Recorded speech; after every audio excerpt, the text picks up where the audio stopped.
Глоток воды, дорогие друзья, конечно, глоток воды. И Сергей возвращается к нам вместе с микрофоном.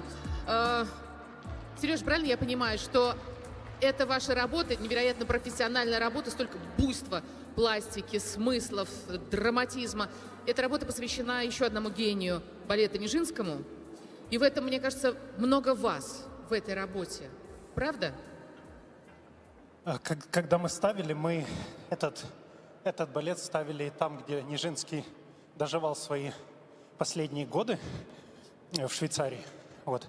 И когда ставили, я так сильно про смысл не задумывался, пока не вышел на сцену. И я ощутил вот этот круг жизни, где я танцевал в Швейцарии, где когда-то танцевал Нижинский, там лет 60-70 назад, также для людей, а также шли боевые действия там за горами. Вторая мировая война шла, то есть были слышны взрывы там и боевые действия шли. Вот, и все это актуально. И так же, как он, я выхожу, танцую для людей. То есть я ощутил этот нескончаемый... Преемственность истории, это повторение. Дорогие друзья, это повод для нас, для всех еще раз вспомнить, освежить всю историю. И историю великого гения Нижинского, при каких обстоятельствах он жил, творил, был на сцене. И, конечно, провести параллели с днем сегодняшним. Параллели, как показывает практика, даже в этом смысле могут даже сойтись в одной единой точке. Сереж, я благодарю вас за то, что вы приехали сегодня сюда и здесь. Хочу спросить, все-таки женский форум. Вы ощущаете, что в этот момент на вас, на экраны смотрели миллионы женских глаз со всей России? Потому что этот форум сейчас, он транслируется везде, по всем нашим регионам. И все мы прикованы к тому, для нас всех важно, что здесь происходит. Вы ощущаете, что вас сейчас смотрела вся Россия, вся женская Россия? Как вы вообще в этом можете себя ощутить?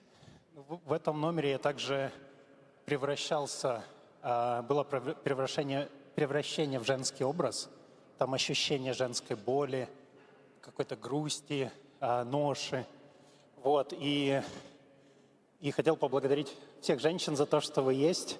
Для нас это, для мужчин смысл существования, смысл жизни. И вообще я считаю, что лидерами стран должны быть женщины, потому что женщины... Женщины, ну так генетически сложно, что у них есть забота про следующее поколение, про детей. И это, мне кажется, самое важное вообще в жизни. Вы предвосхитили мой следующий вопрос о главном качестве женщины. И я так понимаю, что именно рождение детей, семья, очаг для вас лично. Что главное в женщине? Ну, мне очень повезло с моей женщиной, с Еленой Ильиных, теперь уже Елена Полунина. И она не только родила мне 3 детей, она еще...